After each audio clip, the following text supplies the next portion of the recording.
Oui, alors bonjour, donc je m'appelle Nathanaël Delforge, je suis l'auteur donc, du livre Car Dieu a tant aimé les Noirs. Je suis également le créateur et l'animateur de la chaîne YouTube Curious, une chaîne d'apologétique chrétienne. Je suis par ailleurs étudiant en théologie et enseignant de mathématiques dans le secondaire. Le christianisme est-il une religion de blanc? Le premier problème, je crois, avec cette question-là, c'est son ambiguïté. C'est qu'est-ce qu'on entend par religion de blanc, qu'est-ce que ça veut dire? Alors, dans l'ouvrage, j'essaye d'en énumérer, je crois, euh, de manière exhaustive, en tout cas, c'est le- la prétention que j'ose avoir, euh, quatre compréhensions possibles de cette question. Alors, la première, ce serait d'imaginer qu'une religion de blanc, c'est une religion qui tire son origine d'un homme blanc ou d'une femme blanche, ou en tout cas d'un peuple blanc. Et là, quand on regarde un petit peu l'histoire du christianisme, et notamment l'origine du christianisme, hein, chrétien, hein, historiquement, c'était pour qualifier ceux qui étaient des petits Christ, hein, et donc se disent chrétiens ceux qui se veulent disciples du Christ. Et donc, quand on regarde eh bien, l'histoire de Jésus, on se rend compte que c'est un juif, et tout ce qu'il y a de plus juif à l'époque. Ses disciples, d'ailleurs, les 12 apôtres étaient tous juifs, et eux-mêmes s'inscrivent dans l'histoire dans la continuité en fait des prophètes vétérotestamentaires et finalement dans l'histoire de l'Ancien Testament et se réclament du Dieu d'Abraham. Or Abraham lui-même était originaire d'Our en Chaldée, actuel Irak, et finalement on se rend compte que l'origine du christianisme, que ce soit dans l'Ancien Testament, dans le Nouveau Testament, elle est très clairement sémite et donc absolument pas occidentale, européenne ou blanche. Donc cette première compréhension-là de l'expression religion de blanc, je pense, ne peut pas tenir pour le christianisme. Une deuxième compréhension possible, c'est de considérer qu'une religion de blanc, c'est pas forcément une religion qui tire son origine d'un homme ou d'un peuple blanc, mais une religion qui aurait été institutionnalisée, formalisée, qui se serait construite sur des bases qui auraient été posées, encore une fois, par des communautés blanches. Et là, encore une fois, je crois que l'histoire du christianisme ne va pas du tout dans ce sens. Euh, Peut-être, voilà, pour prendre un élément parmi d'autres que je mentionne dans l'ouvrage, mais c'est de regarder un petit peu l'histoire des premiers siècles du christianisme, et notamment les pères de l'Église. Finalement, il y a une grande majorité des pères de l'Église qui ont posé euh, des fondements importants dans la formalisation de certaines doctrines centrales, comme notamment la Trinité ou la divinité du Christ, ou qui ont mené un combat important contre les premières grandes hérésies. Ces pères de l'Église-là étaient en très grande majorité situés en Asie mineure ou en Afrique, notamment en Afrique du Nord. Et donc là encore, c'est compliqué de prétendre que le christianisme se soit construit sur des bases qui seraient blanches, qui seraient européennes. C'est pas du tout dans ce sens-là, en tout cas, que va l'histoire du christianisme. Une troisième compréhension possible, ce serait de dire que le christianisme serait une religion de blanc parce qu'il s'adresse préférentiellement à des personnes à la peau blanche. Alors là encore, hein, la lecture du texte biblique, c'est quelque chose que le texte biblique ne nourrit absolument pas. Au contraire, quand on regarde un petit peu euh, l'histoire finalement qui nous est rapportée par la Bible, on pourrait le résumer comme l'histoire d'un Dieu créateur de l'humanité. L'humanité s'est rebellée contre ce Dieu-là et Dieu, dans sa grâce et dans son amour, eh bien, se constitue un peuple qu'il rachète pour être en communion à nouveau avec lui. Et ce peuple qu'il se rachète se veut dès le départ, alors c'est en germe au début, hein, mais au fur et à mesure que la révélation biblique progresse, on se rend compte que c'est vraiment dans ce sens-là qu'on se dirige, ça se dessine de plus en plus et finalement ça s'accomplit pleinement dans le Nouveau Testament. En tout cas, ce peuple-là se veut très clairement multiculturel, multiethnique. Alors, il y a effectivement une primauté chronologique du peuple juif, mais elle est bien chronologique uniquement. Et encore une fois, le peuple juif n'est pas un peuple blanc, hein, c'est un peuple sémite, donc c'est pas, il appartient à un autre espace géographique. Et même en fait, dès l'Ancien Testament, encore une fois, on a cette ouverture aux nations qui est annoncée, qui est espérée, et et donc qui commence déjà même parfois à s'accomplir un petit peu en germe, hein. Je pense à des personnages comme Ruth ou Rahab ou d'autres. Donc, encore une fois, voilà, le texte biblique ne va pas du tout dans ce sens de s'adresser préférentiellement à un certain type de population. D'ailleurs, on n'a pas en fait de distinction de race qui sont faites hein, dans la Bible, si ce n'est voilà, cette primauté chronologique du peuple juif. Mais voilà, c'est là aussi une question que je traite un petit peu plus en détail dans l'ouvrage. On pourrait également considérer que le christianisme s'adresserait préférentiellement à des blancs, non pas parce que ce serait sa prétention, mais parce qu'il n'arriverait pas peut-être à parler à d'autres peuples, et donc notamment en l'occurrence des peuples noirs, hein, pour ce qui nous intéresse ici. Alors, quand on regarde, euh, quand on regarde rapidement peut-être les religions traditionnelles africaines, alors qui sont riches et diverses, mais on peut quand même identifier, je crois, quelques points communs dans l'ensemble de ces religions qui reviennent assez régulièrement, comme notamment l'idée d'un être créateur, euh, qui serait l'être suprême, et duquel l'humanité serait, qui serait devenu inaccessible à l'humanité suite à une faute originelle de cette humanité à son égard. Donc là, ça rappelle quand même assez fortement le récit de Genèse 1 à 3. Donc on voit comme ça, hein, j'en cite d'autres dans l'ouvrage, mais qu'il y a quelques points de contact qui sont largement possibles entre le christianisme et ces religions traditionnelles africaines. Et on se rend compte que finalement, le message que porte le christianisme et les problématiques qu'il soulève, eh bien, se retrouvent aussi dans les religions traditionnelles africaines, et donc que ce sont des problématiques auxquelles les peuples noirs eh bien, sont sensibles. Une dernière compréhension possible de l'expression religion de blanc, ce serait de considérer que le christianisme serait coupable de ce qu'on appellerait aujourd'hui le privilège blanc, c'est-à-dire qu'il privilégierait euh, les communautés blanches sur les autres, peut-être en les portant, en leur conférant une dignité supérieure ou ce genre de choses. Et là encore, c'est quelque chose qu'on ne retrouve absolument pas dans le texte biblique, que la Bible ne vient pas du tout nourrir.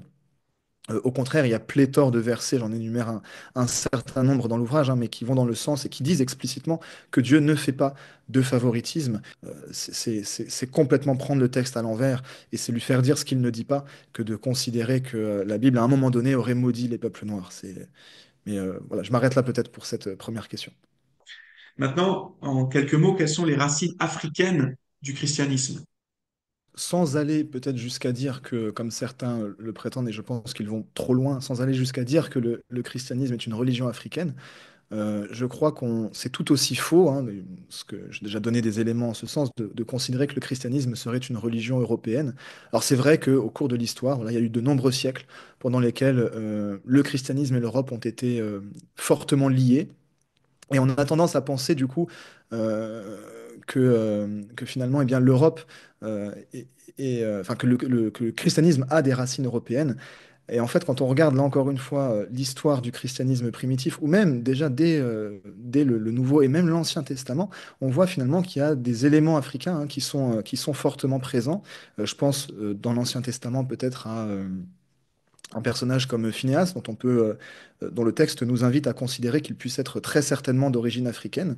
On a par exemple Ebed-Melech, hein, pour ne citer que deux personnes. Voilà, j'ai tout un chapitre hein, justement qui vient essayer de décrire un petit peu la place qui est accordée dans l'histoire biblique aux personnes africaines, mais également au continent africain dans son ensemble, hein, puisqu'on a quand même d'importants épisodes de l'histoire biblique qui ont lieu sur le continent africain, et notamment en Égypte. Je pense notamment là, au livre de la Genèse, à l'Exode, mais même Jésus hein, qui y a séjourné. Dans le Nouveau Testament, là encore, on voit qu'à la Pentecôte, qui est un événement charnière dans l'histoire de l'Église, on a eh bien, des Juifs et des prosélytes de toutes nations, et notamment de nations africaines qui sont présentes. La prédication justement des apôtres hein, dans le livre des Actes s'étend depuis Jérusalem, donc en suivant l'ordre de Jésus en acte 1 jusqu'en Judée, en Samarie, et les extrémités de la terre sont atteintes pour la première fois en acte 8 par la conversion de l'eunuque éthiopien. Donc c'est intéressant là aussi de noter que le premier élément des extrémités de la terre qui est touché par par l'évangile et qui se convertit, c'est un eunuque éthiopien.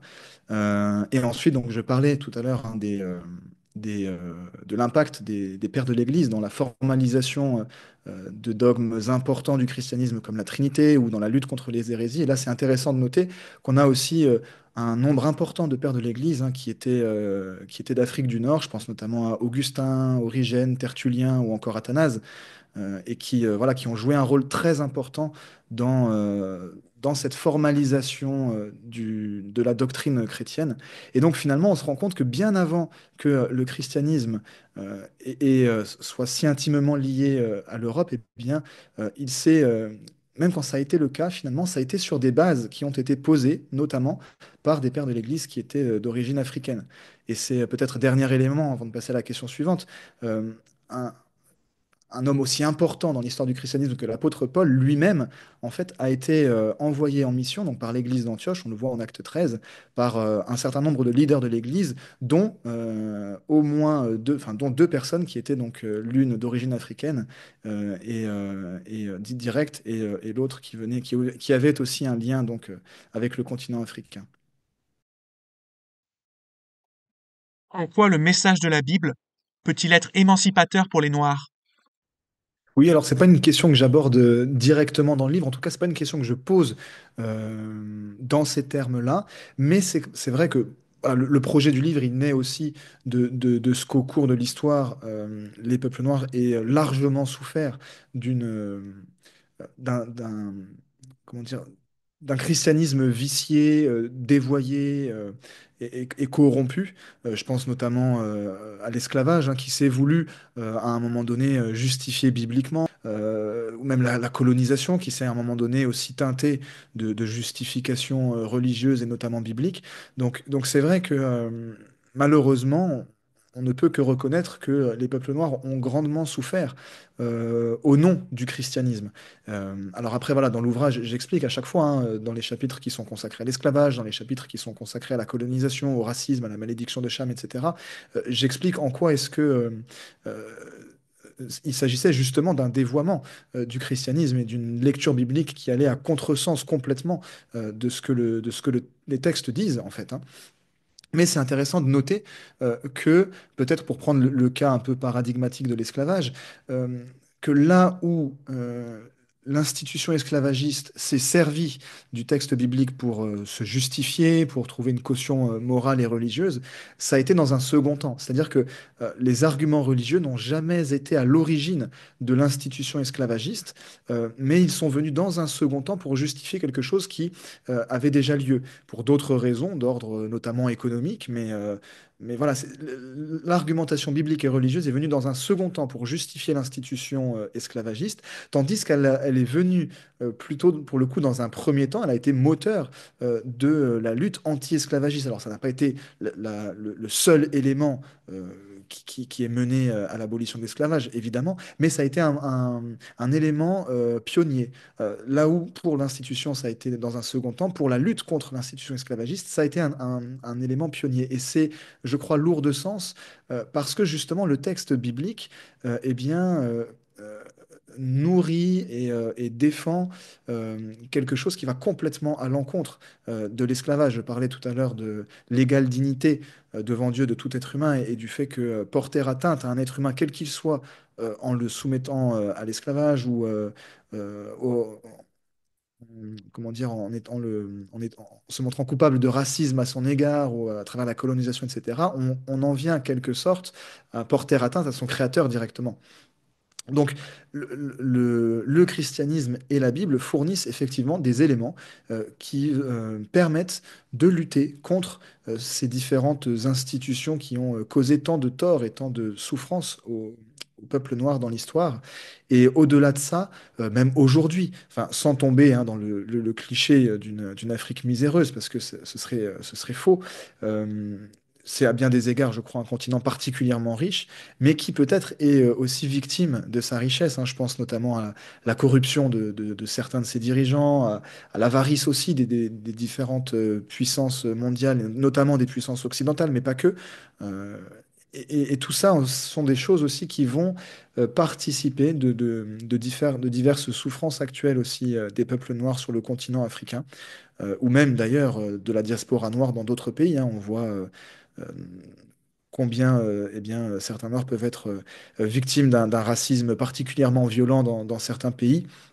Eh bien, dans toutes ces situations-là, le christianisme vient aussi apporter un message d'espérance, un message libérateur, hein, ou notamment peut-être un élément parmi d'autres. Particulièrement important à mentionner ici, c'est le rétablissement de toute justice, euh, que va accompagner le retour de Jésus et le jugement aussi de toutes ces malversations qui ont été commises en son nom au cours de l'histoire. Comment pouvons-nous prier pour toi? Écoutez, vous pouvez prier pour moi, alors peut-être déjà dans la promo, entre guillemets, de cet ouvrage, euh, dans le sens où voilà, je crois vraiment, comme je le disais tout à l'heure en présentation, c'est pas un ouvrage que j'aurais pensé écrire, c'est pas un ouvrage qui, je crois, est venu de moi. Je pense vraiment pas, qu'il y a des personnes pour qui ces questions-là sont importantes. Et ma prière, c'est que ces personnes-là puissent être à un moment donné en possession de cet ouvrage-là. C'est pas la promo pour la promo, mais que ça puisse simplement voilà, répondre à un besoin. Vous pouvez également prier pour mon ministère à travers la chaîne YouTube Curious. Voilà, que Dieu puisse s'en saisir, s'en servir pour toucher les cœurs, pour faire grandir son royaume et glorifier son nom. Et puis, bah, de manière plus générale, pour ma propre personne, peut-être aussi pour mes études de théologie, que je puisse les mener à bien, les mener à bout. Voilà, il faut pour ça un petit peu de temps, un petit peu d'argent. Voilà, parfois, il y a l'un ou l'autre qui manque. Mais voilà, je suis confiant au Seigneur pour mener tout ça à son terme.